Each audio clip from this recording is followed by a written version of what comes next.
Bonsoir. Vous êtes avec le groupe Mira. Mira, c'est la mire radiophonique de RPBFM qui vous consigne parmi les trucs et astuces, les combines et ficelles du développement durable. C'est le pragmatisme d'une équipe qui s'étrille autour des questions d'énergie, de la gestion raisonnée des ressources, des bons plans et coefficients à ne pas rater, de la joie prétendument induite par les vertus retrouvées de la frugalité.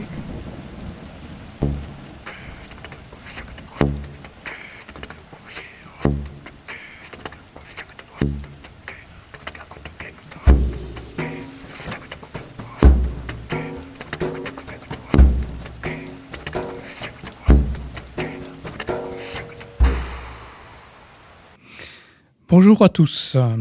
Nous voici arrivés dans cette nouvelle émission radio Mira sur le thème du jeu d'échecs, les échecs et la vie, puisqu'on verra les correspondances qui existent entre ce jeu magistral et des situations de vie qui s'expriment au quotidien ou dans d'autres domaines. Alors nous avons autour de la table, nous sommes 4, un invité prestigieux, David Lemot. Il faut quand même le dire, entraîneur d'échecs, je m'ai dit au niveau national. Alors, je ne suis pas grand expert dans les classements, mais on peut dire un niveau 2300 à peu près. C'est ce que j'ai retenu. Voilà. Joël Izquierdo avec nous, expert comptable et commissaire aux comptes. Voilà, qui donc une machine à calculer gigantesque, beaucoup d'intuition fulgurante et qui joue aux échecs également. Aurora Lopez Rodriguez, donc qui est animatrice dans une école, dans un atelier de jeux d'échecs et qui est par ailleurs professeur d'espagnol. C'est bien ça. Voilà. Donc, nous voici dans cette nouvelle émission. Ça va nous entraîner très loin, puisque dans les thèmes abordés, on va voir que finalement, ce jeu d'échecs nous entraîne aussi bien dans les mathématiques, dans l'intelligence artificielle, dans le calcul aussi, finalement, et puis aussi la politique. Donc, on va aborder tout ça. On a 12 ou 15 points. C'est immensément riche. Alors, on va commencer par le premier thème, l'histoire du jeu d'échecs et l'origine du jeu d'échecs. Parce que finalement, donc il faut toujours remonter aux origines. David, quel est le jeu d'échecs qui remonte de façon très ancienne? J'ai cru comprendre la Perse ou l'Inde, peut-être même la Chine. Oui, l'histoire est intéressante en fait, et ça va nous ramener aussi à la dimension jeu, tout simple, du jeu d'échecs. Et on évalue en fait le jeu d'échecs et l'héritier de la route de la soie et du commerce de l'époque, où en fait dans les caravanes, il y a un premier jeu qui comportait les pièces actuelles et des pièces peut-être un petit peu différentes, et qui était sûrement utilisé le soir à la veillée pour faire des petits moments de détente. Et du coup, le jeu part d'Inde et arrive progressivement en Europe. Ce qui est intéressant, c'est qu'il y a des cousins du jeu d'échecs qu'on retrouve un petit peu partout sur la route. Donc le jeu, effectivement, s'arrête par la Perse. Enfin, il y a une variante en Inde. On peut trouver également le shogi ou les échecs chinois. Donc il y a la variante iranienne. Il y a la variante iranienne également. Ouais, il y a chaturanga. Enfin, il y a un petit peu tout un panel de cousins du jeu d'échecs et avec des pièces un peu... Mais ça remonte finalement à quelle période? On est au XIIe siècle, au XIVe?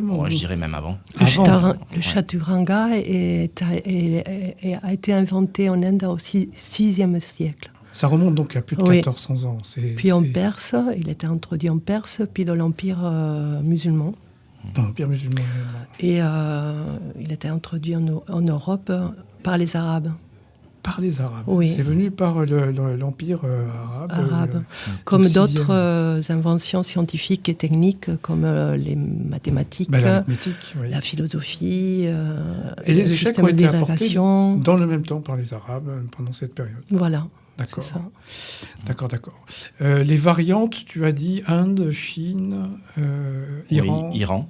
Iran également. Oui, bien sûr. Il y a des spécificités iraniennes, c'est ça, par exemple, ou chinoises? Et alors là, pour le coup, je ne suis pas un expert sur le sujet. Mais il y a des variantes. Oui, il y a des variantes on peut retrouver par exemple au shogi des similitudes avec le jeu d'échecs. Et on retrouve le roi, on retrouve la tour, on retrouve le fou. Donc il y a quelques pièces qui ont exactement les mêmes capacités de mouvement. Ah oui. Et on retrouve également des pièces qui ressemblent un peu. Donc c'est intéressant dans l'histoire du jeu. Et la version qui arrive en Europe, on parlait de Moyen-Âge tout à l'heure, en fait, ça va être les règles du jeu d'échecs européennes qui commencent à se finaliser à la période Moyen-Âge. Très bien. En France et en Europe. Oui, Joël. Si je peux me permettre, moi je ne connais pas trop l'histoire comme David ou Aurore. Juste, je connais l'histoire du prince indien qui voulait se faire divertir. Le vizir. Et qui, puis personne, le vizir, puis personne, et donc quelqu'un qui lui avait créé ça en mettant un grain de riz et deux sur, etc. Bon. Ouais. Par contre, pour en revenir au shogi, la différence c'est que les jeux d'échecs c'est un combat sur terre. Hein. Alors que le shogi, il y a le parachutage. Oui. J'ai un peu joué, mais je ne connais vraiment pas trop. Oui. Voilà, il y a le parachutage, c'est une dimension un peu différente. Alors que le jeu d'échecs, c'est sur plan, c'est sur terre. Un combat terrestre. Exactement. Après, c'est quand même des jeux très cousins. En fait, au shogi, on peut utiliser les pièces capturées pour s'en servir. Oui, et pour s'en servir aussi. Aux échecs, les pièces capturées vont se ranger du côté de l'échiquier et elles observent. D'accord. Donc tu citais l'anecdote du vizir avec le grain de sable, le grain de riz. Le grain de blé. Le grain de blé, selon la version. Le grain de blé, le grain de riz, et on multiplie par deux. Et finalement, c'est une petite légende du jeu d'échecs en fait, qui dit qu'un roi s'ennuyait à mourir et que du coup il a demandé à ce qu'on lui fabrique un jeu pour le distraire. Et il a choisi un jeu parmi tous ceux qui étaient proposés qui a énormément plu et il a tenu à récompenser le créateur du jeu. Et il lui a demandé qu'est-ce qu'il voulait comme récompense. Et le créateur du jeu a dit c'est très simple, on n'a qu'à mettre, selon la version, un grain de blé ou un grain de riz sur une case, et puis 2 sur la case d'à côté, et puis 4 sur celle d'à côté, et on continue à multiplier par 2. Et le roi a jugé la demande tout à fait légitime et honnête, et du coup il a accepté. Et malheureusement, ça fait beaucoup quand on finit les multiplications, et c'est beaucoup plus que la production mondiale annuelle de blé à l'heure actuelle. C'est un chiffre astronomique. Je crois que c'est 10 puissance 40. C'est des chiffres qui sont ça, dans les origines de l'univers. Ça doit être du 2 puissance 65 moins 1. Et je ne fais pas la multiplication de tête. Donc voilà, déjà, ça nous entraîne très loin avec cette anecdote. Et du coup, on ne sait pas comment ça s'est fini. Parce que soit il a été condamné, soit comment il n'a pas pu payer. Soit le pays a fait banqueroute. C'est une légende qui entoure le jeu. Après, je ne pense pas que ce soit une histoire vraie de toute façon. Ouais. Donc, mais par contre, l'issue de l'histoire, la vraie, serait très intéressante. Ce serait rigolo de s'imaginer. Je pense que c'est soit la banqueroute, soit la promesse n'est pas tenue. Aurora. Après, la figurine la plus ancienne qui a été trouvée, la plus ancienne, c'est une petite tour qui date du 7e siècle. Elle mesure 2 cm et demi. Et ce qui est intéressant, c'est qu'elle a été trouvée dans un village où il y avait des paysans.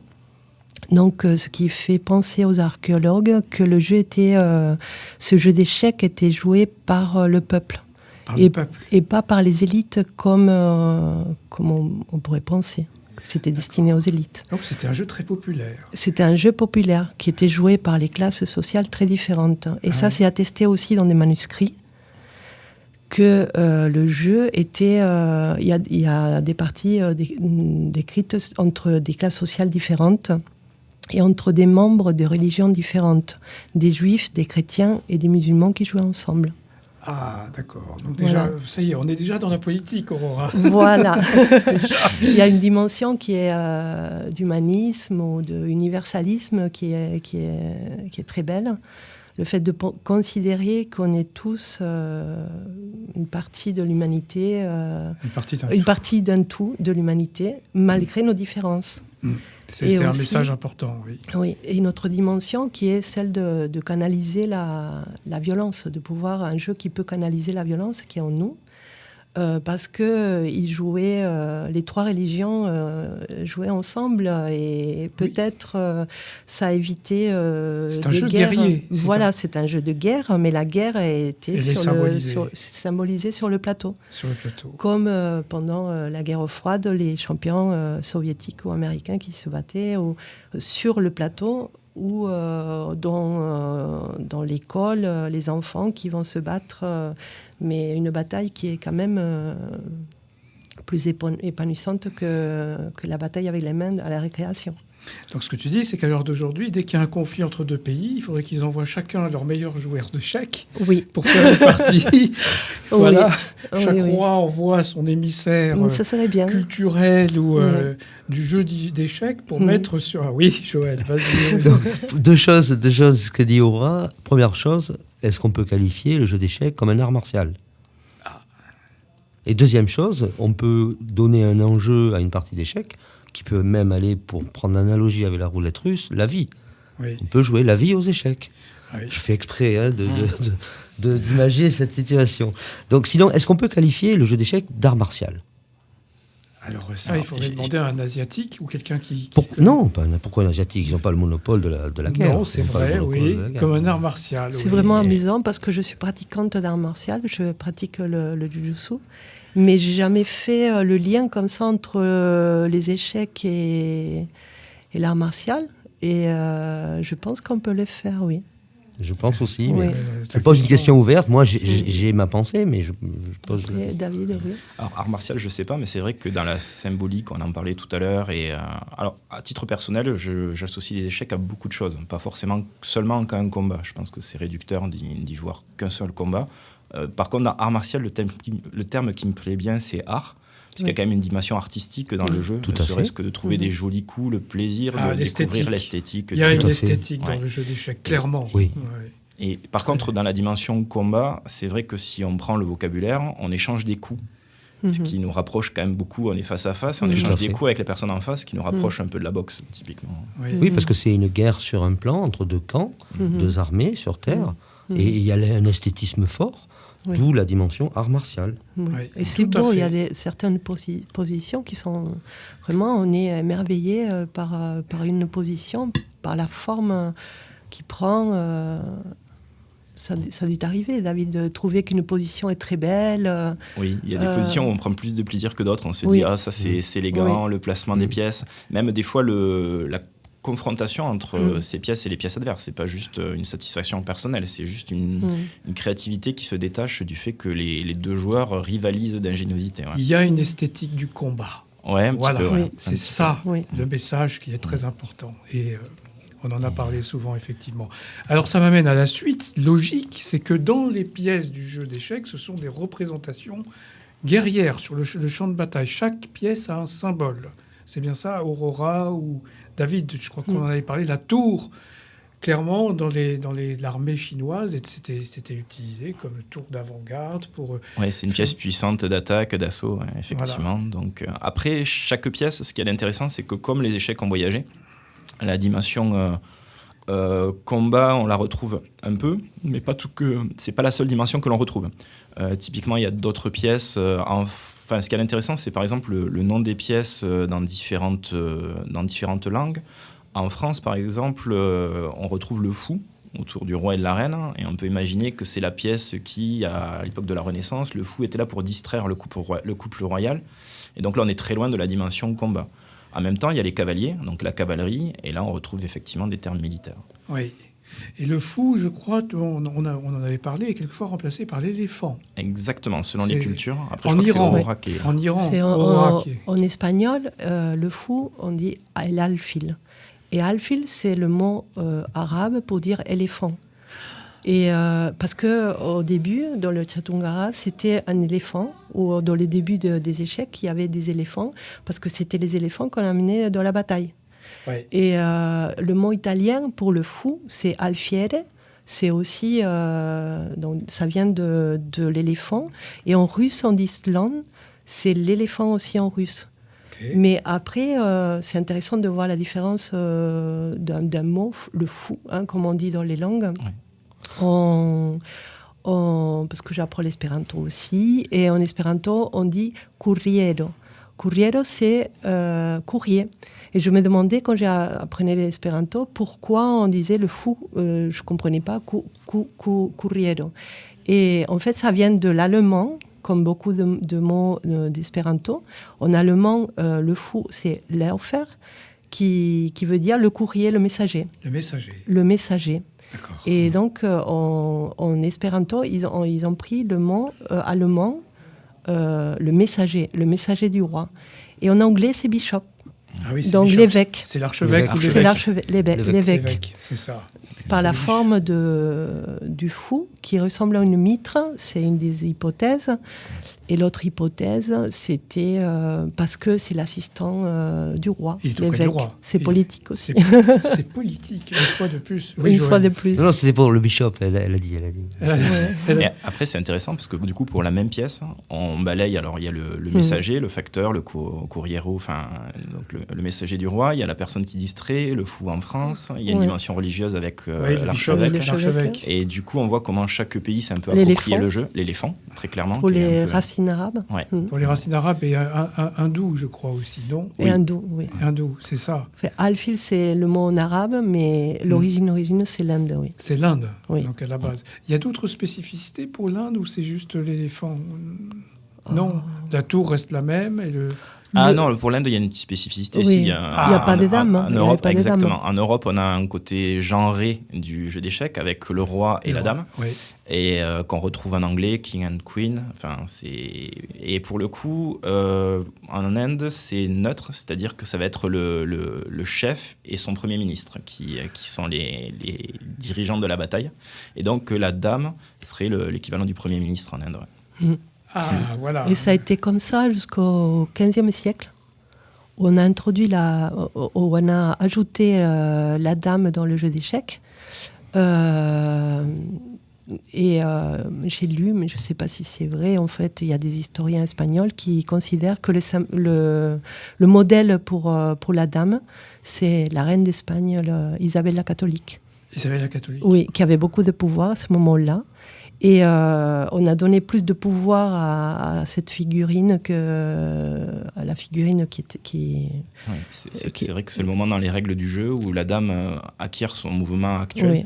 Et qui en fait une pièce vraiment redoutable. Enfin, c'est de loin la pièce la plus forte en présence. Et le jeu est devenu plus intéressant parce qu'il y avait la dame. Est-ce que tu sais, Aurore ou David, quand est apparue la règle du roc ? Et quand est apparu le petit et le grand roc? Et je crois que c'est la Renaissance. Oui, il me semble que... Alors, parce qu'au début, ça n'y était pas, cette règle. Non. Elle est apparue oui, j'ai lu la Renaissance. Je crois. 17e siècle, quelque chose comme 17e. Ça. Oui, et après, ce qu'il y a d'intéressant, parce qu'on parle de l'évolution des règles, il y a même eu un débat il y a quelques années pour savoir si, pour rendre les parties plus intéressantes, parce qu'à l'heure actuelle, les ouvertures sont très analysées, et pour ne rien spoiler sur le côté compétition. Et du coup, il y a eu un débat pour se dire, est-ce qu'on n'interdirait pas le roc avant le 10e coup, ce qui relancerait un petit peu la théorie des ouvertures. Donc il y a encore des réflexions sur les règles. Le roc, en fait, c'est un mouvement qui consiste à échanger le positionnement du roi et de la tour, et qu'une façon d'accélérer le combat, puisque la tour va plus vite rentrer en jeu, et de sécuriser le roi, qui est la pièce la plus importante et dont la capture dépend de l'issue de la partie. Oui, mais ça coûte un trait. Ça coûte un trait, mais ça fait 2 coups, donc c'est un coup remarquablement efficace. Oui. Et ouais, je crois que ça a été introduit à peu près à l'époque de la Renaissance. Et pour continuer, quand est arrivée la règle de la prise en passant, et pourquoi certains la rejettent? Pourquoi... La prise en passant est souvent rejetée par beaucoup de gens. Alors, peut-être Jean-Marc explique la prise en passant aux auditeurs. La prise de côté par un pion. C'est lorsqu'un pion se déplace de 2 cases et qu'il y a un pion en face, il peut le prendre en diagonale. Ouais. De côté. Et moi, je crois que comme avait expliqué la règle, on m'avait parlé de la taxe de droit de passage sur les ponts. Et c'est date de cette époque-là. L'imposition. Exactement, l'imposition. Encore quelque chose de politique. C'est fou.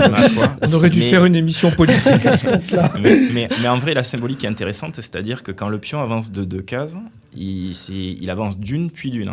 Oui. Et l'adversaire contrôle la première des cases, celle par laquelle on passe sans payer la taxe, puisqu'en fait, on saute l'obstacle et donc on évite le danger. Et l'adversaire peut légitimement se sentir lésé du fait qu'il a fait l'effort de contrôler la case critique et que l'adversaire passe au travers sans rien lui donner au passage. Et donc il a le choix de prendre ou de ne pas prendre le pion qui a commis le sacrilège. D'où cette idée de taxe au passage. Pas mal. C'est la taxe au et passage. Juste, je reviens sur le roc. Moi, j'ai appris, il me semble que j'ai toujours appris que le roc était impossible lorsque une des pièces adverses visait l'intervalle entre le roi et la tour. Ouais. Or, je joue depuis quelque temps sur chess.com et lorsqu'un cavalier contrôle une des cases, on peut roquer. Non, Pas le fou, pas la dame, je suis d'accord, ni la tour, mais lorsqu'un cavalier contrôle, on peut roquer. Alors j'étais un peu surpris. La règle ne s'applique que sur le roi, en fait. Et la tour a le droit de passage libre, parce qu'en fait, on considère que le roc est un coup de roi. Donc le roi n'aurait pas le droit de passer, que ce soit un cavalier, un fou, mais une tour. Justement. Alors, il y a peut-être un bug de programmation. Et ce ne serait pas la première fois. Il y a une anecdote rigolote. Il y a un site en ligne qui vantait la beauté de sa plateforme. Et un jour, en voulant expliquer les règles du jeu à leurs spectateurs, en fait, il y a une vidéo qui est devenue virale, parce qu'en fait, ils disent, là, on peut faire la prise en passant, et effectivement, la prise en passant est légitime, et si on rajoute un coup, le pion est passé depuis longtemps, on ne peut pas faire la prise en passant. Oui. Et pour illustrer, le commentateur fait la prise en passant, et ça marche sur le site. Un petit problème de programmation, avec l'embarras des deux spécialistes. Non, l'embarras d'un des spécialistes et le fou rire de l'autre. Très bien, très bien. Alors, dans la suite logique, les échecs et la vie, je crois qu'il y a dans le jeu d'échecs, on en a parlé avec Aurora, des correspondances avec la vie, et notamment les grandes batailles. Et il y a eu beaucoup d'études qui ont été faites sur le jeu d'échecs, notamment au Pentagone, aux États-Unis, pour voir certaines applications en termes de stratégie. Beaucoup de choses qui ont été faites aussi dans les cabinets de stratégie américains, l'emploi du jeu d'échecs pour faire une bataille stratégique sur un plan marketing ou autre. Et Aurora, tu voulais nous dire un mot sur des exemples de batailles très précises. Oui. Et alors, je dis, puisque je l'annonce, c'est que tu n'as pas... d'après les recherches que tu as faites, tu t'es trouvé devant un mur, c'est-à-dire que l'information en France n'existe pas. Non. Et qu'on la trouve uniquement en Angleterre et aux États-Unis. Alors, je te laisse parler. Alors, non, on trouve en France, mais c'est écrit en anglais. C'est-à-dire que c'est des études françaises, mais la langue utilisée, c'est l'anglais. J'ai essayé de trouver en français, je n'ai pas trouvé, en espagnol non plus, en anglais, je trouve. Alors, qu'est-ce que donc, tu as on trouve des études, des historiens, des économistes, des politologues qui s'intéressent à l'étude des batailles du point de vue des jeux d'échecs. Voilà, c'est la question que j'ai posée l'autre fois. Oui, exactement. Voilà, alors... et donc on trouve en anglais, et notamment les batailles, on parlait des campagnes des Omeyyades, des Arabes en Andalousie. Il y a des études sur ces batailles, mais je crois que c'est très intéressant, la bataille de Waterloo, de Napoléon. Alors, le 18 juin 1815. Donc, il y a des historiens qui trouvent irrationnelle la décision de Napoléon d'attaquer avec ses troupes, les troupes alliées, parce qu'il n'a que 120 000 soldats, alors que les troupes alliées comptent 210 000. Et on peut se demander comment ça se fait que Napoléon a décidé d'attaquer les troupes alliées. Et ces personnes qui ont étudié la bataille par rapport au jeu d'échecs, ils ont dit non, c'est pas une décision irrationnelle, c'est la bonne décision. Et ils expliquent ça par le jeu d'échecs, parce qu'ils disent c'est une attaque de minorité. C'est intéressant de le voir sous cet angle-là. C'est vrai qu'aux échecs, l'attaque de minorité, c'est quelque chose de connu. Et souvent, en fait, on considère l'échiquier en deux ailes, le rond et le dame. Et on ne peut pas être en avantage numérique des deux côtés. Donc, il y a forcément un côté où on est en sous-nombre. Et l'attaque de minorité, en fait, c'est un côté où on va considérer qu'on a deux pions face à une majorité adverse, par exemple 3 pions. Et l'idée, c'est de se servir des 2 pions, en théorie une faiblesse numérique, comme un atout pour provoquer, on considère ces pions dispensables. Alors, d'un point de vue bataille, par contre, pour le bataillon qui y va, ça ne doit pas être rigolo à vivre, mais on considère ces pions dispensables et on s'en sert pour faire le maximum de dégâts dans le côté fort adverse, dans l'idée de désorganiser l'adversaire de ce côté-là, et de pouvoir par contre profiter, nous, de notre avantage du côté le plus favorable. Et donc l'attaque de minorité, ça consiste à envoyer 2 pions un petit peu au casse-pipe, face aux 3 pions adverses. Donc un sacrifice. C'est un sacrifice, c'est une opération carnage. On nettoie, on enlève les 2 pions, il reste qu'un pion faible du côté adverse. Ce pion-là, comme il va être tout seul, il va devenir vulnérable. C'est un peu ça l'idée. Donc Napoléon, il a décidé de détacher une partie de ses troupes et les envoyer attaquer les troupes britanniques, parce que les troupes britanniques allaient rejoindre les troupes de Prusse. et donc d'empêcher l'union de toutes les troupes et d'aller attaquer les troupes britanniques et hollandaises qui arrivaient rejoindre les troupes prussiennes. Et donc attaquer les troupes anglaises, puis les troupes prussiennes avec le renfort des hommes venus de l'attaque, première bataille. Donc ils sont partis. Son calcul était bon parce qu'il avait calculé les troupes vont attaquer les Anglais, puis je vais avoir un renfort de 20 000 hommes et je vais attaquer les troupes prussiennes et je vais gagner. Et c'est ce qui s'est passé. Il a gagné à Ligny 2 jours avant Waterloo. Il y a eu la bataille de Ligny. Il a gagné. Mais le problème, c'est qu'il avait calculé qu'il allait recevoir un renfort de troupes alors que le maréchal Ney, qui était envoyé par Napoléon pour attaquer les troupes anglaises, a perdu du temps. Il a hésité. Ça a été un problème de temporalité parce qu'il allait attaquer 3000 soldats. Il ne l'a pas fait. Il a attendu. Et donc, d'autres soldats sont venus. 30 000 soldats britanniques sont venus. La bataille a été plus dure que prévu. Et Napoléon n'a pas compté avec le renfort des Britanniques, des soldats français qui avaient lutté avec les Britanniques, puisque la bataille a été très dure. Et donc, c'était une erreur de calcul, mais due à un problème de temps. Et aux échecs, le temps est important aussi. Oui, clairement. Si je peux me permettre, Aurora, à Waterloo, Napoléon a été trahi par les Belges. Et cette trahison a coûté aussi, est un élément qui a amené à la défaite. Il y a plusieurs éléments, bien sûr. Alors qu'aux échecs, on n'est jamais trahi par ces pièces. C'est ça. Il y a eu plusieurs éléments, mais le calcul était bon. En tout cas, par rapport à ces études, ils disent que Napoléon ne s'est pas trompé. Il y a eu un problème de temporalité du maréchal qui a tardé. Pas seulement ça, parce qu'il y a eu d'autres. Il n'a pas reçu les ordres parce qu'il y a un soldat qui a eu un accident, il n'a pas transmis l'information. Mais il ne s'est pas trompé. C'est selon ses études, je dis. Et donc, je disais que le temps était important dans les échecs, très important. Oui. J'aime bien la formule « pas trahi par ses pièces aux échecs ». Je me demandais dans quelle mesure on pouvait être trahi par ses pièces ou pas. C'est vrai qu'une trahison des pièces, ce serait juste s'en servir mal ou mal comprendre une pièce. La surestimer aussi, des fois, ça arrive, de se dire que cette pièce est super forte et qu'elle a une énorme influence sur le jeu. Et puis finalement, quand on y regarde de plus près, on s'aperçoit qu'elle sert un peu moins. Et après, de façon très générale, sur ces études-là, je trouve ça intéressant l'idée de représenter une bataille de façon échiquienne. En tant que moi, joueur d'échecs, ça m'aide à mieux comprendre les batailles. Je pense qu'on peut le faire dans les deux sens, pour le coup. Après, sur cette dimension, vraiment, on utilise les échecs dans la planification d'un combat. Je pense que les bénéfices des échecs sont beaucoup plus induits et subtil que juste faire une analogie ou vraiment un parallèle entre l'échec et le jeu d'échecs et le déroulé de la bataille. Oui. Et je pense que c'est plus une question de planification, de temporalité dont parlait Aurora. Tout ça, c'est des choses qu'on retrouve dans la construction d'une attaque aux échecs, comme dans la préparation d'un projet dans la vie, pour sortir du contexte du combat et de la guerre. Il y a d'autres exemples. C'est l'exemple que tu as trouvé. Oui, c'est l'exemple que j'ai trouvé. Oui. Sur Napoléon, c'est ça. Et alors donc, aucune référence écrite en français. Non, je les références si les auditeurs sont intéressés, mais c'est écrit en anglais. C'est un Français, Philippe Mangin, mais il écrit en anglais. En tout cas, je n'ai pas trouvé en français. Pas en français.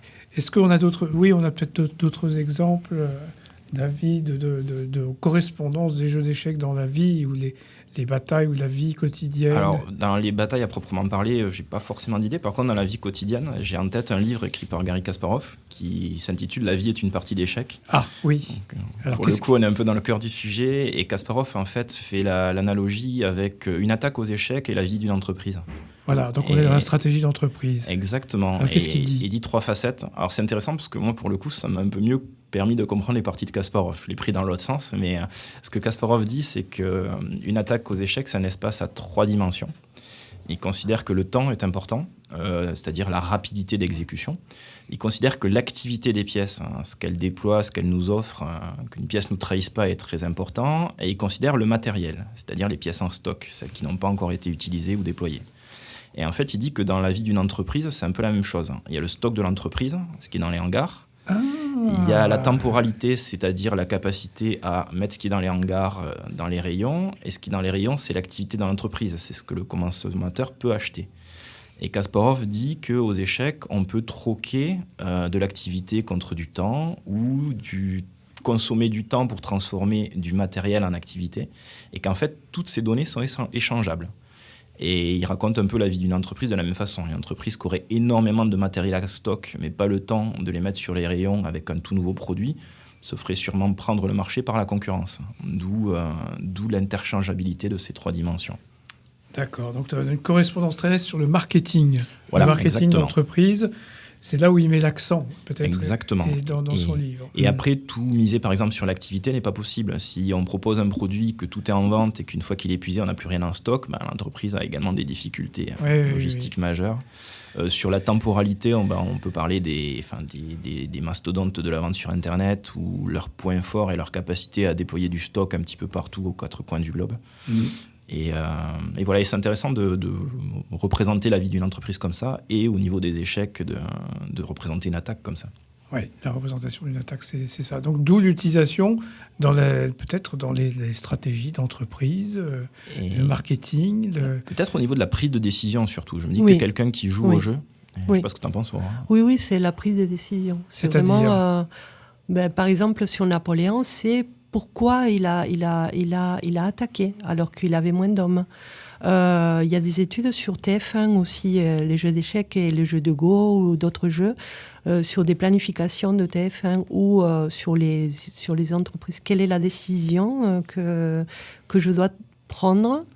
Et on peut voir ça avec un modèle échiquier. Je pense que c'est un truc qu'on développe, une qualité qu'on développe quand on est joueur d'échecs, c'est la capacité à se poser, à analyser une situation un peu inattendue. Parce que, rappelons-le, les échecs sont un jeu qui se joue à 2. Et du coup, l'adversaire est là pour nous poser des problèmes. Des fois, il fait preuve d'une créativité ou juste on fait preuve d'un manque de vigilance, je ne sais pas. Mais en tout cas, il y a toujours quelque chose à laquelle on est confronté et qu'on n'avait pas prévu.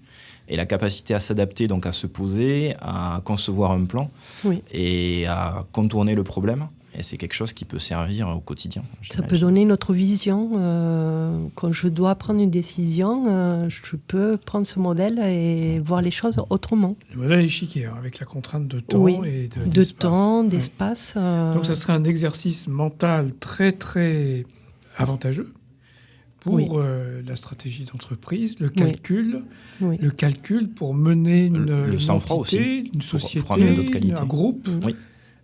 Oui, le sang-froid, mais ça on en parlera après dans les qualités psychologiques. Mais ça serait donc un élément très important pour les qualités d'un meneur, finalement. Oui, clairement. On peut le dire comme ça. Mais d'ailleurs, alors, je ne sais pas si c'est un peu d'affichage, mais il y a pas mal d'hommes politiques qui mettent en avant le fait de jouer aux échecs. Lesquels ? Et les échecs qui sont un jeu qui sont énormément joués en Russie, et je crois que Vladimir Poutine est supposé joueur d'échecs, assumé joueur d'échecs. Il y a quelques autres noms qui ressortent. En fait, beaucoup s'associent au jeu, et je pense que c'est pour donner une image de stratège. Après, je ne doute pas que tous jouent un petit peu. Mais en Russie, oui. En Russie, très nettement.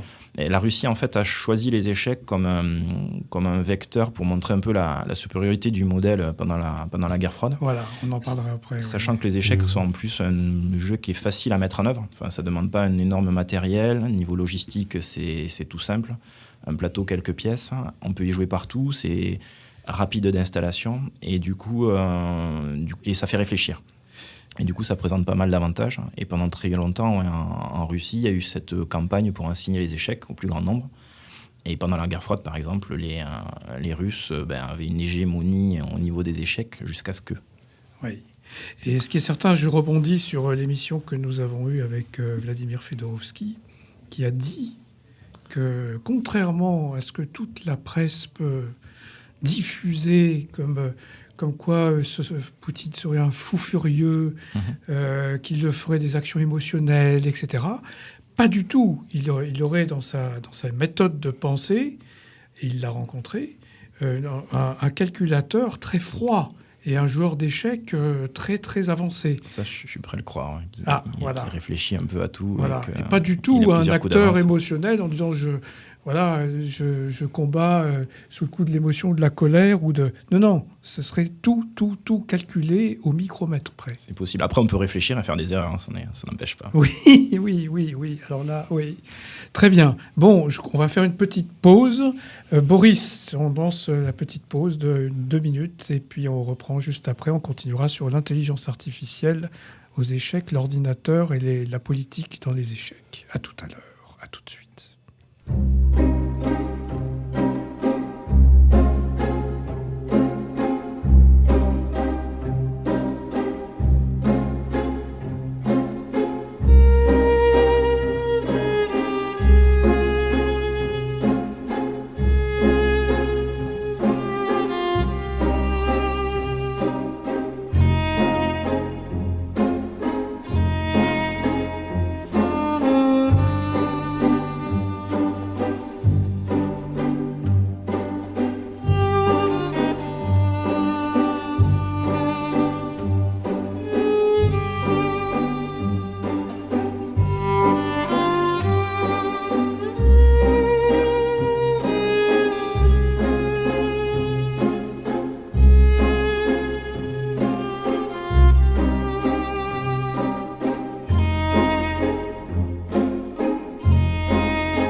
C'est parti, nous reprenons notre émission radio. Donc voilà, nous sommes toujours avec David, Joël, Aurora. Et nous continuons cette deuxième partie sur des aspects liés notamment à la lutte entre l'homme et l'ordinateur.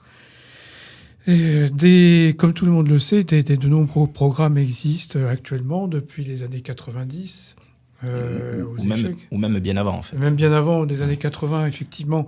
Mais les premiers ordinateurs vraiment très d'un niveau, on va dire, de grand maître, c'est les années 90-95. Et alors là, il y a une rupture à partir de 95, je crois que c'est 95 ou 2000, où les ordinateurs gagnent systématiquement. Oui, c'est ça. En fait, au niveau des ordinateurs, on va dire depuis la Deuxième Guerre mondiale, il a commencé à y avoir la volonté de fabriquer des programmes d'échecs. Et c'était une façon de tester un peu l'intelligence du programmeur à apprendre à une machine à jouer. Et du coup, il y a eu des progrès assez réguliers, mais pendant longtemps, les ordinateurs n'étaient pas vraiment pris au sérieux. Jusqu'au milieu des années 80, les ordinateurs ne dépassaient pas le niveau du modeste joueur de club. Souvent, on se moquait un petit peu de son manque de stratégie. Modeste joueur de club, c'est-à-dire dans les niveaux 1500 1000... Oui, si on doit faire une analogie classement, on va dire à peu près vers là. L'ordinateur, en fait, calculait beaucoup, mais à perte. Et la puissance de calcul qui était nécessaire à l'époque ne lui permettait pas de prendre la bonne décision. Et ensuite, en fait, il y a eu d'énormes progrès au niveau des calculateurs, au niveau informatique.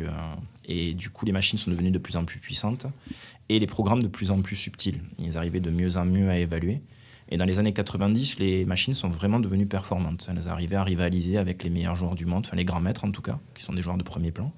Jusqu'au choc de 1995, où il y a le programme Deep Blue, qui est conçu par IBM, et qui va battre Garry Garry Kasparov dans un match au plus haut niveau et de façon assez spectaculaire et retentissante. Et IBM s'est servi ensuite de ça comme un fait d'arme pour montrer la surpuissance de son processeur. Oui. Et depuis ce temps-là, les ordinateurs gagnent tout le temps. Alors oui. Après, ce qui est intéressant, c'est qu'il y a eu plusieurs générations d'ordinateurs. Les intelligences ont énormément changé. Parce que, en fait, dans un premier temps, la force de l'ordinateur, c'était sa capacité à calculer vite des millions de coups par seconde pour les programmes les plus récents et les plus forts.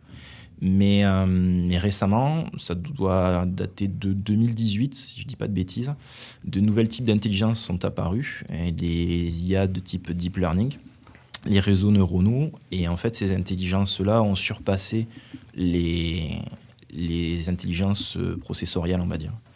Et par exemple, pour en citer une, il y a le programme AlphaZero, qui est un programme qui a appris à jouer tout seul contre lui-même en faisant des 4 heures de jeu, comme annoncé par Google. Alors 4 heures de jeu avec des puissances de calcul astronomiques, ce qui revient en équivalent humain à 10 000 ans de pratique du jeu d'échecs. 10 000. Et 4 heures de jeu qui reviennent à 10 000 années. En équivalent humain de nombre de parties, il a joué des millions de parties contre lui-même, le programme en question. 4 heures. En 4 heures, ouais. C'est effrayant. Totalement effrayant. Et du coup, il a atteint une compréhension, entre guillemets, j'utilise des termes humains. L'intelligence est surtout statistique, si j'ai bien compris derrière. Mais en fait, l'ordinateur mesure à chaque coup la probabilité d'amélioration ou de détérioration de sa position, et avec recoupement d'informations. Et ce qui est intéressant, c'est que les machines combinatoires qui calculent des millions de coups par seconde perdent contre des machines qui ont une intelligence plus fine, plus intuitive, on va dire, qui calculent 1000 fois moins vite, mais qui jouent mieux. Oui. Alors là, sur ce sujet-là, je voudrais peut-être faire une petite intervention sur l'intelligence artificielle, puisque effectivement, tu as parlé de réseaux neuronaux. Oui. Et un petit mot sur le sujet, puisque l'intelligence artificielle a commencé avec des systèmes experts basés sur des règles. Donc, on implémente des règles de connaissances dans un système qui est une base de données, de règles qui peuvent s'enchaîner les unes les autres en fonction d'un raisonnement à faire. Donc des règles très déterministes. A implique B, B implique C, non C implique non D, etc. Toute la logique booléenne qui est mise en place de façon déterministe. Les réseaux de neurones sont apparus avec Rumelhart dans les années 80-85, ça a commencé dans cette période-là, à l'université de Stanford, mais aussi dans d'autres universités comme au MIT aux États-Unis. Et le but, c'était de reproduire le raisonnement humain avec ses imperfections, mais des imperfections qui finalement se révèlent être des générateurs d'un gain de temps inouï dans certaines circonstances. D'où le réseau de neurones, ce qu'on appelle le réseau de neurones à couches, qui est en fait une sorte de pyramide de neurones qui, mis les uns derrière les autres, par un mouvement de top-down, adapte la connectivité entre les connexions en fonction des stimuli. Et ça date des années 80-90, et ça a permis de modéliser l'adaptation du cerveau à des raisonnements, à des entrées-sorties, c'est-à-dire comme un diagnostic de médecin. Je vois des maladies, j'ai tout un registre de maladies, je vois des symptômes, et le réseau de neurones arrive à faire la liaison automatique entre toutes ces données, et de façon très probabiliste. Alors ça amène à un type de raisonnement qui n'est pas basé sur une logique déterministe, mais sur une logique, on va dire plutôt probabiliste, ou une logique un peu, améliorée, puisqu'elle autorise toutes les gradations entre le faux et le vrai, mais entre 0 et 1. Donc on peut avoir des choses très vraies, très fausses, pour résumer. Et cette souplesse permet d'une énorme amélioration au niveau des raisonnements. Le raisonnement qui consiste à explorer toutes les possibilités de façon systématique, c'est la base, c'est ce qu'on a commencé à faire dans les années 80. Ça se révèle vite avec des grosses limites parce qu'il faut des capacités de machines gigantesques pour explorer quelquefois des cas qui n'ont absolument aucun intérêt. Le réseau de neurones permet d'aller très vite à l'essentiel en admettant des raisonnements approximatifs ou des imperfections, mais qui sont au contraire gains d'un temps colossal. Et c'est intéressant parce que, typiquement aux échecs, il y a une petite phrase qui dit Un fort joueur connaît les règles et un maître ou un grand maître connaît les exceptions. Et ce rapport aux règles et aux raccourcis que l'on prend, est-ce que j'utilise la règle ou pas, c'est effectivement la garantie d'une maîtrise du jeu, donc d'un sens des jeux. Je retiens plusieurs choses de tout ça, c'est que par exemple quand il y a trop de règles, et on n'y arrive pas. Oui. Et aux échecs en tant qu'enseignant, souvent j'apprends aux jeunes joueurs les grands principes de jeu. Et ce que j'aime bien, c'est les moments où les principes se contredisent les uns les autres. Je vais vous donner un exemple échiquier, par exemple. C'est que, par exemple, quand un camp a 2 fous, la paire de fous, c'est 2 pièces qui travaillent très bien ensemble et qui adorent les positions ouvertes. Donc on préconise, quand un joueur a la paire de fous, d'ouvrir le jeu. À l'inverse, quand on est en retard de développement et qu'on a un roi, par exemple, au milieu de l'échiquier, on considère que l'ouverture du jeu va être néfaste parce que le roi va se retrouver en danger. Mais il arrive des cas où on a la paire de fous et le roi au milieu de l'échiquier. Et là, les 2 règles s'affrontent, lesquelles on utilise. Et ça, c'est l'expérience qui va déterminer si c'est jouable ou pas jouable, et si c'est une bonne idée ou une mauvaise idée. D'accord. Et un grand maître, on parlait de puissance de calcul, souvent les amateurs sont impressionnés par la capacité qu'a un fort joueur à aller calculer beaucoup de coups depuis la position de départ jusqu'à l'évaluation finale de sa variante. Et je considère qu'une des grandes forces d'un fort joueur, d'un grand maître, c'est effectivement ça, mais également de calculer peu de coups. C'est-à-dire que dans une position donnée où des fois on a 20, 30 possibilités, un joueur débutant il va essayer de tout regarder, et un grand maître va faire des coupes franches assez rapides en disant ça n'a pas d'intérêt, ça va pas dans le sens du jeu, j'ai besoin d'amener une pièce dans ce secteur-là, et donc des coups candidats, j'en ai 3. Et il va calculer ces 3-là de façon efficace. J'avais lu dans un ouvrage de Herbert qui s'appelle Artificial Intelligence, je crois du MIT, qui disait qu'un grand joueur d'échecs grosso modo parvient à accéder très rapidement à une banque de données de 50 000 photos de jeux, de configuration, et les retrouver instantanément. Comme tu citais, les 3 cas, les 3... Oui, c'est beaucoup de reconnaissance de forme. Ouais. Voilà, c'est de la reconnaissance de forme et de l'analogie. Exactement. Et le raisonnement par analogie serait supérieur au raisonnement par induction ou déduction. Ouais. Là, je prends dans une base de données que je maîtrise, que je connais, et je choisis dans cette base de données la configuration qui se rapproche le plus de là où je suis. Mais il est dit du champion du monde, Magnus Carlsen, actuel numéro 1 mondial, et bientôt plus champion du monde parce qu'il a renoncé à son titre. Bon, c'est notre histoire. Mais il y a une interview de lui assez jeune où le journaliste lui demande combien il connaît de parties par cœur. Voilà. Et il dit je dois en connaître à peu près 10 000. Et ça choque le journaliste qui se dit mais comment on peut retenir 10 000 parties ? Et en fait, faut pas imaginer qu'on retient une partie comme on retient des coups appris par cœur. Une partie, un dialogue entre 2 joueurs, et du coup, il a retenu la conversation. Et effectivement, ils avaient fait un test. Ils prenaient des livres dans la bibliothèque au hasard, et des livres d'échecs, et puis ils donnaient les premiers coups de la partie, et ils demandaient à Magnus quelle est la partie en question, et il était capable de donner le nom des 2 joueurs, l'année... Il y a une vidéo où il se fait charrier par tous ses camarades de l'école Jeune Espoir norvégien d'échecs parce qu'en fait, il est sur l'année, il se gourde d'une année. Enfin, il est 95, 96, j'en sais rien. Et en fait, tout était bon. Et tout le reste était bon, le nom des 2 joueurs. C'était juste l'année qui il était... pouvait rejouer la partie. C'était assez voilà, effrayant. donc une mémoire extraordinaire et de la capacité, une banque de données de cas magistraux, remarquables, et qui servent de base de données pour jouer. Après, je suis friand des petites anecdotes. Il a une mémoire exceptionnelle, mais il était aussi très connu comme jeune joueur pour oublier sa veste après la partie d'échecs de façon quasiment systématique. Sur la chaise. Donc une sorte d'autisme, une forme d'autisme. Ou une mémoire sélective, on va dire. Ce qui l'intéresse, il le retient, et puis ce qui est anecdotique, il peut laisser complètement il laisse de côté, oui. C'est extraordinaire. C'est des gens qui ont vraiment une capacité de mémorisation fabuleuse, nettement au-dessus de la moyenne, quoi. Ouais, après, je pense que ça se fait parce qu'il est à fond, et du coup, il débranche jamais tout à fait. D'accord. Aurora, tu voulais faire un commentaire là-dessus ? Oui, peut-être par rapport à la pédagogie, les ordinateurs, maintenant, un enfant qui apprend, je pense qu'il a beaucoup plus de facilité qu'avant les ordinateurs.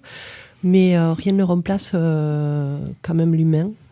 Parce que quand par exemple, j'analyse une partie, l'ordinateur m'aide énormément. Mais ce n'est pas la même chose qu'avoir un professeur qui explique les choses. Parce que l'ordinateur va donner un coup, il va dire c'est un mauvais coup, il vaut mieux ce coup-là. Donc ça peut donner des pistes, mais je pense qu'on a besoin de l'humain qui explique humainement ce ce qu'on est en train de... Cette conversation, comme dit David, elle est... Si c'est une machine qui me l'explique, je ne vais pas comprendre de la même façon qu'un humain. Bien sûr. Donc l'humain, la machine ne peut pas remplacer l'humain. Elle ne remplace pas l'homme, bien sûr, oui. Alors, ceci étant, il a été mesuré, alors des chiffres, c'est important d'en donner quand même, parce que le cerveau, maintenant, on en connaît les limites. On sait que c'est 100 milliards de neurones en moyenne et 10 000 milliards de connexions. C'est-à-dire qu'un neurone est connecté en moyenne à 100 autres neurones dans le cerveau. Donc, vous imaginez une espèce de graphe géant, multiconnecté, avec en moyenne 100 connexions par neurone pour 100 milliards de neurones au total. Donc, 10 000 milliards de connexions. Donc, ça nous amène à des puissances de genre de 10, combien de 100, oui, de quelques téraoctets. Et les capacités des ordinateurs aujourd'hui dépassent largement les capacités maximum du cerveau humain. C'est ça qui est impressionnant, c'est que aujourd'hui, et d'où la capacité des ordinateurs à bien jouer aux échecs. Enfin, à l'heure actuelle, effectivement, il n'y a plus du tout de match homme-machine depuis les années 2000. Parce que c'est terminé. Ça n'a plus vraiment d'intérêt. Après, pour les joueurs d'échecs, on se dit que, puis je pense que c'est plutôt une jolie façon de le présenter et plutôt réel. On n'a pas arrêté la course à pied parce qu'on a inventé la voiture. Et du coup, les échecs gardent un intérêt. Mais c'est vrai que souvent, après la partie, le premier réflexe pour savoir où est-ce qu'on s'est trompé, c'est de corriger la partie sur l'ordinateur. Oui. Et une fois que l'ordinateur nous dit il fallait faire ça plutôt que ça, des fois on se rassure, on se dit mais l'erreur était là. Ce que je trouvais intéressant moi comme entraîneur, et là où je rejoins complètement Aurora dans ce qu'elle disait, c'est que le rôle d'un entraîneur, en fait, c'est de mettre des raisons sur les coups, de comprendre la nature de l'erreur, savoir que tel coup est meilleur que tel autre dans une position donnée, c'est pas forcément transposable dans toutes les parties. Par contre, comprendre qu'on a sous-estimé tel type de danger, ou qu'on s'est mal représenté la situation, ou qu'on a mal appréhendé ce que voulait faire l'adversaire, ça c'est hyper important. Ça va nous permettre de progresser dans le jeu, et je pense de la même façon dans la vie, apprendre de ses erreurs. Donc pourquoi est le mot-clé. Très bien, très bien.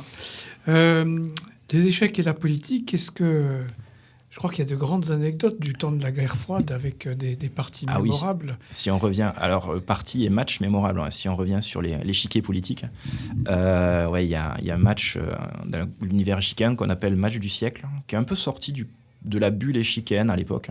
C'est en pleine guerre froide, en 1972. Il faut savoir que l'URSS, depuis 30 ans, s'est accaparé le titre de champion du monde avec différents grands champions qui se sont succédés.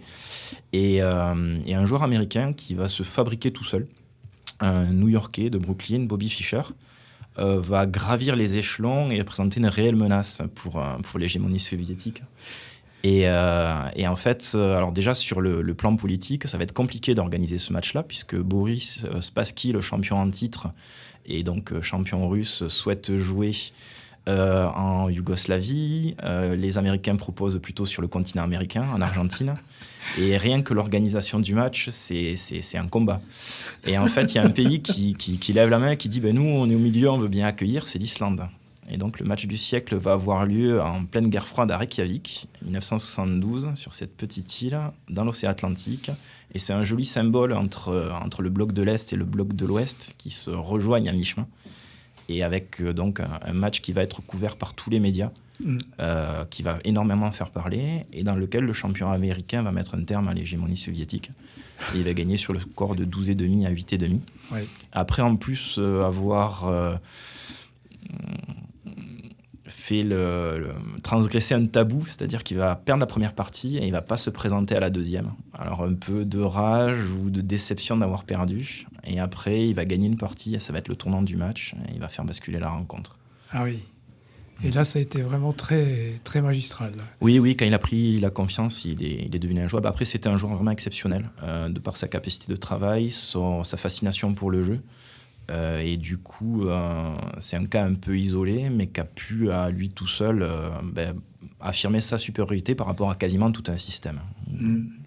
Est-ce qu'il y a eu d'autres parties comme ça mémorables ? Il y a eu celle-là de 1972, je crois que tu m'avais parlé d'une partie de 1980 ou 90, je ne sais plus. Juste une parenthèse, si je peux me permettre.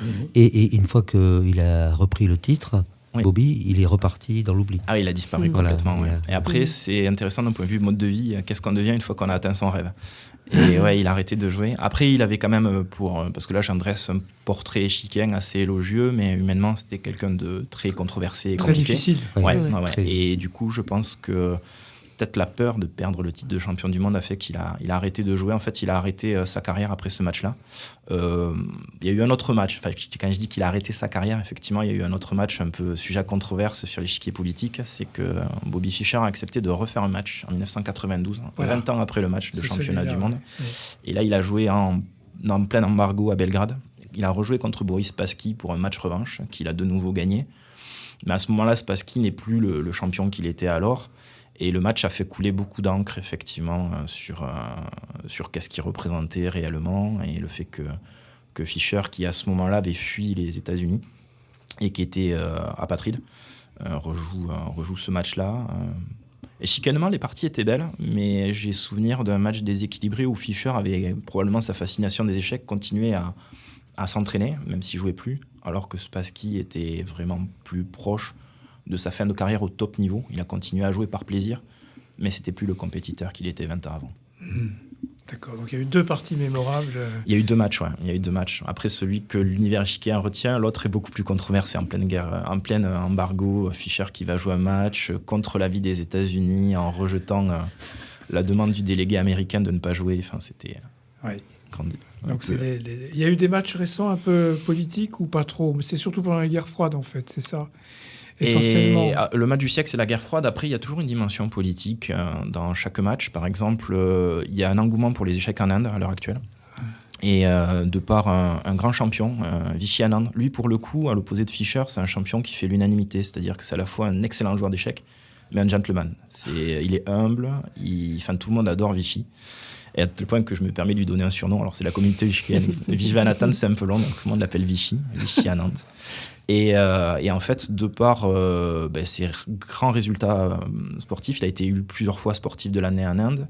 Et du coup, il y a un engouement pour les échecs en Inde.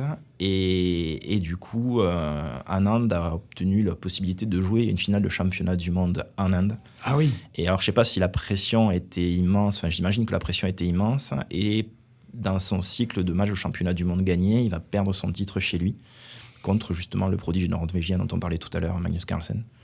Donc, il y a une petite dimension politique sur chacun des matchs. Et après, indépendamment de qui est champion du monde, à l'heure actuelle, oui, les États-Unis s'intéressent aux échecs. Dans leur quête de recherche de cerveau, par exemple, ils naturalisent beaucoup de joueurs d'échecs. Ils ont une équipe olympique qui est assez remarquable, de par les joueurs qu'ils produisent et puis de par les joueurs qu'ils recrutent. Ce qui me laisse toujours un peu perplexe, mais c'est un peu comme ça que les choses évoluent. Et ils ont investi énormément d'argent dans le jeu d'échecs, dans l'idée d'aider la nouvelle génération à apprendre. J'y arrive justement sur l'aspect pédagogie. C'est très important, le jeu d'échecs. Enfin, pas pédagogie, mais progression de l'enfant. C'est un des éléments clés, on en a parlé, pour la progression spirituelle, intellectuelle d'un enfant, pour le calcul, etc., mais par le jeu. Oui. Du coup... à juste titre ou je ne sais trop, on parle d'une dégradation du niveau scolaire souvent, mais alors les échecs seraient une clé pour justement redonner le goût aux mathématiques, à l'arithmétique, au calcul, pour voir que le jeu, c'est de la théorie des jeux, les échecs, du point de vue mathématique, pour redonner le goût justement à ces disciplines qui, par le jeu, passent très bien, finalement. C'est ça qu'on peut dire. Là, je crois que tu as des exemples. Oui, j'anime un atelier. Les enfants, ils passent la journée avec les mathématiques, le français, les différentes disciplines. Et donc, on peut se dire, entre midi et 2, faire des échecs, ça ne peut pas être impossible. En fait, ce que je vois, c'est un amour pour les jeux, pour l'apprentissage qui est énorme. J'arrive un quart d'heure en avance, ils sont là à la grille à m'attendre, ils ont mangé vite pour faire des échecs et ils me demandent la feuille d'exercice alors que peut-être je vais l'oublier, je ne peux pas l'oublier parce qu'ils vont me la réclamer. Et vraiment un goût, il y a un enfant, le dernier cours, il m'a dit je vais venir lundi, mardi, mercredi, jeudi, vendredi. Je dis non mais je viens que le lundi. Je ne dors pas ici. Donc c'est vraiment un amour On pourrait penser ils vont jouer à la récréation. Eh ben non. Non, ils sont là à l'atelier, ils viennent, ils sont toujours là. Ils s'amusent bien et ils jouent ensemble. Il y a des amitiés qui se créent parce qu'il y a des enfants de différents âges. Et ce qu'il y a dans les clubs aussi, c'est une mixité qui est assez importante. Oui, et puis une mixité, on dit souvent le mot mixité sociale, mais il n'y a pas de frontière entre les... Oui, sociale, et pillage, et puis entre handicapés et valides aussi, des personnes en chaise roulante ou aveugles, des enfants qui jouent avec des retraités. C'est vrai que là on parle d'échecs à l'école, mais le jeu peut être joué au niveau des clubs. On a des confrontations des fois très amusantes entre un senior et un très jeune, et qu'on ne peut pas avoir dans l'univers sportif, par exemple. Non. Oui. Et après, oui, le jeu est extrêmement ludique. Hein, et ce qui est intéressant, c'est l'image du jeu d'échecs en général et la façon dont la jeune génération se l'approprie. C'est-à-dire que les échecs ont souvent l'image d'un jeu compliqué, avec des pièces qui se déplacent toutes de façon différente et on s'y perd. Et en fait, pour les jeunes qui ont l'habitude, avec les jeux vidéo et une multitude d'informations à gérer, les échecs, finalement, ce n'est jamais que quelques pièces qui se déplacent différemment et c'est pas si compliqué que ça. Non. Et du coup, le jeu est simple et extrêmement ludique et il se l'approprie très vite. Ouais. Par contre, ça donne lieu à une combinatoire infinie. Enfin... Oui, ça développe des qualités de calcul, de calme, d'analyse. C'est aussi pour les tout jeunes enfants une façon ils sont libres de leurs décisions et ils peuvent mesurer les conséquences de leurs décisions. Souvent, les très jeunes enfants, on leur dit, il y a un cadre, on leur dit quoi faire, quoi pas faire. Aux échecs, ils expérimentent. Bon, les enseignants essaient bien de leur donner 2-3 principes, mais ils n'en tiennent pas toujours compte, ils expérimentent par eux-mêmes. Et c'est assez rigolo comme ça. Ouais. Oui. J'ai une petite anecdote sur les échecs à l'école. Et avant la casquette entraîneur, j'avais fait un peu d'animation dans les écoles. Et j'avais enseigné au niveau de mon club, on enseignait les échecs dans des classes entières. On passait 2 séances pour leur apprendre les règles du jeu, puis on retournait les faire jouer. Et en fait, la première classe m'a énormément marqué parce que quand on fait la compétition, donc ils en sont à 3 séances d'échecs, il y a plusieurs enfants qui ont vraiment accroché sur le jeu d'échecs. Et il y a un enfant qui est très doué à l'école. Il est bon dans toutes les matières, c'est l'élève modèle. Et il est intelligent, il est vif, il capte tout. Donc aux échecs, il devient assez vite, assez fort. Et il y a un autre élève qui se distingue au jeu d'échecs. Et lui, c'est le dernier de la classe. Et il galère, il comprend rien, il plane, il est dans sa bulle. Et aux échecs, il se révèle une merveille. Ouais, aux échecs, il est bon, il a des idées. Dans sa bulle, il trouve des trucs vraiment bien. Et en fait, le championnat de la classe se déroule la finale entre ces 2 joueurs. Oh, c'est incroyable. Et c'est un beau combat pour le coup. J'étais assez impressionné pour des jeunes joueurs dans l'univers scolaire qui n'avaient jamais mis les pieds en club, de la qualité de la partie. Et c'est le cancre qui va gagner la confrontation finale. Et la maîtresse était ravie. Et elle me disait, j'étais sûr qu'il avait quelque chose, mais je n'arrivais pas à trouver le levier. Et elle espérait que les échecs allaient l'aider à se relancer à l'école. Alors, il y a eu quelques progrès, mais après, je ne sais pas si l'intelligence chicaine est transposable en tout. En tout cas, il avait gagné cette partie, et bravo à lui. Il avait gagné là où il avait perdu, un peu. Mais il a gagné. C'est extraordinaire, cette anecdote. Parce que... Et pour redonner confiance, pour le coup, je pense que ça a dû lui donner... oui, ça ouvre une porte immense, et puis ça ouvre une porte... immense au développement mental des enfants, des adolescents, mais c'est très, très important. Donc, c'est une clé de progrès, donc, qui n'est pas très connue, mais qui mériterait d'être beaucoup plus développée que ce qu'elle n'est aujourd'hui. Chez les filles aussi, parce que les femmes et les filles sont très peu représentées dans les échecs. Et je pense qu'il faut faire vraiment un effort avec les filles pour les attirer au jeu d'échecs. Je fais ça dans l'atelier, ça marche bien. Ça marche bien. Oui, moi je suis la moitié des filles. Okay. Il y a un point qu'on avait abordé aussi quand on en a parlé, les qualités requises aux échecs. On a dit des qualités émotionnelles de stabilité, de stabilité mentale et aussi, à ma grande surprise, le calme. Le calme. Et des qualités physiques. Des fois, de véritables athlètes qui s'entraînent aux parties d'échecs avec des cursus d'athlétisme pour arriver dans une forme physique parfaite, c'est ça. Oui, après là on parle du haut niveau. Donc le haut niveau, il faut s'imaginer qu'une partie d'échecs peut durer assez longtemps. Par assez longtemps, j'entends 4-5 heures, c'est pas inhabituel. Il y a des parties beaucoup plus longues. Il y a des parties qui font plus de 7 heures. Des parties de 7 heures. Ouais. Et du coup, quand on dit ça, souvent, on est un peu abasourdi. Alors bon, dans les tournois du Grand Chelem au tennis, je crois que les matchs de tennis peuvent durer des durées analogues. Et je suis plus impressionné dans le tennis qu'aux échecs. Malgré tout, garder sa concentration aussi longtemps, avec du stress, chaque erreur peut entraîner la perte immédiate de la partie. Enfin, immédiate, plus ou moins court terme, mais en tout cas, une erreur et le poids de l'erreur est hyper important aux échecs. Donc, rester concentré pendant 7 heures sans avoir le droit de se tromper, ça demande un bon contrôle de ses nerfs, du calme, et du coup, une bonne condition physique. Et à l'heure actuelle, les meilleurs joueurs du monde prennent vraiment soin de leur condition physique. Et alors, je parle beaucoup du numéro 1 mondial, mais c'est vrai qu'il n'est pas numéro 1 pour rien. Il s'intéresse à toutes les facettes de ce qui va faire de lui le plus grand compétiteur. Et donc, c'est également un grand sportif. Ouais. Donc du coup, certains arrivent avec une condition physique d'athlète. Ah oui, je pense qu'il aurait pu faire du sport de haut niveau. Il faisait du saut à ski quand il était jeune, avant de privilégier les échecs parce qu'il a été happé par le jeu. Mais je crois très jeune, il devait sauter 30 mètres en saut à ski, ce qui est déjà pas mal. Il était déjà dans les extrêmes. Ouais, il a toujours aimé la compétition en plus, donc de fait. Mais même à petit niveau, quand on fait un tournoi, on voit qu'au bout de 4-5 heures, on est fatigué et on voit que soit c'est l'autre qui fait le coup, vraiment, on ne peut pas expliquer pourquoi on a fait un coup aussi mauvais, soit soi-même. Il y a une sorte de fatigue, donc, surtout avec l'âge. L'effet d'usure. Au bout de 3-4 heures, oui. On attend qui va faire l'erreur. Et parfois, on est complètement perdant et l'autre fait l'erreur et puis on va gagner la partie, ou le contraire. D'accord. Et c'est, une baisse de tension, une fatigue qui fait qu'on perd pour un moment la concentration et on va faire l'erreur, la gaffe. Une stabilité émotionnelle et intellectuelle parfaite, quoi. Oui, et du calme aussi, parce qu'il y a la pendule aussi, le temps qui passe, et on n'a pas le temps, et on est en... Comment on dit Sous pression ? Non, quand on n'a pas le temps... En Zeitnot ? Voilà. Le terme mexicain, oui. Zeitnot, c'est quand on a moins de 5 minutes pour finir la partie. Et donc là, ça veut dire que la pression est immense. Et on sent le cœur qui va.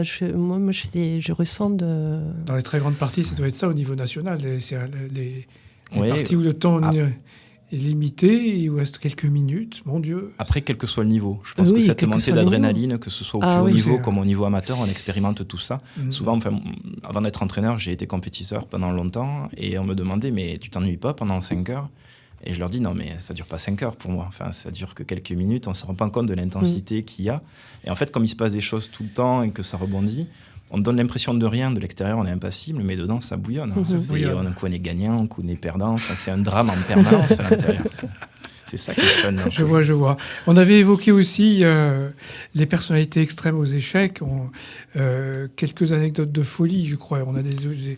Ça fait penser au film La Diagonale de Fou avec Piccoli, des personnalités qui vont jouer jusqu'au lit de l'hôpital, quoi, et qui vont se retrouver dans les dernières heures avec le mat qui arrive, quoi. Oui, alors sur le lit d'hôpital, je ne sais pas si dans la vraie vie il y a eu, mais effectivement, des joueurs d'échecs catégorisés fous, il y en a eu quelques-uns dans l'histoire du jeu.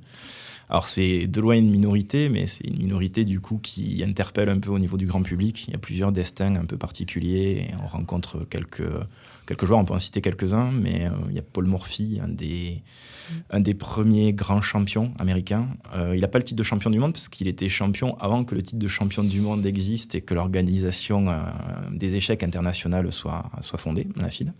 Mais qui a eu un parcours de vie un peu chaotique et qui sombre dans une folie. Il y a Akiba Rubinstein, un joueur polonais d'une timidité maladive. Tellement timide qu'en fait, il ne pouvait pas rester en face de son adversaire pendant la partie.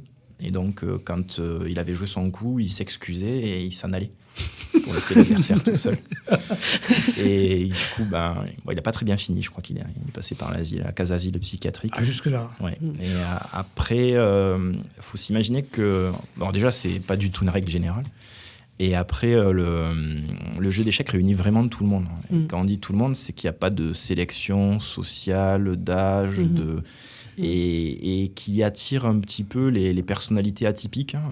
Il y a des profils vraiment très inhabituels, un peu créatifs, un peu inattendus. Et donc, il y a un peu tout, et dont ces joueurs un peu... Fischer aussi. Est-ce qu'on retrouve des mathématiciens Physicien. Alors on associe un peu échecs et mathématiques. Oui, il y a Emmanuel Lasker, qui était un grand ami d'Albert Einstein. Albert Einstein disait à Emmanuel Fischer qui est le recordman de longévité en tant que champion du monde, plus de 25 ans, aux échecs. Et Albert Einstein lui dit, mais tu aurais pu accomplir de grandes choses si tu n'avais pas perdu ton temps avec les échecs. Je vois, très très bien. Et bien voilà, on va arriver au terme de cette émission. Je crois que le point important, c'est le plaisir d'apprendre par le jeu chez les enfants. Oui. C'est un point à souligner. Ah, oui.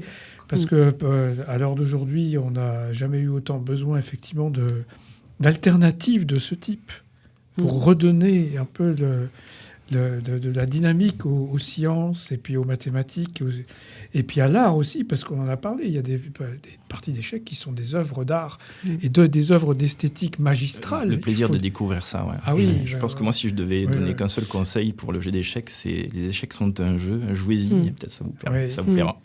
Joël m'a fait découvrir des parties extraordinaires là, avec des configurations. On se dit mais c'est pas possible, c'est extraordinaire, c'est une œuvre d'art.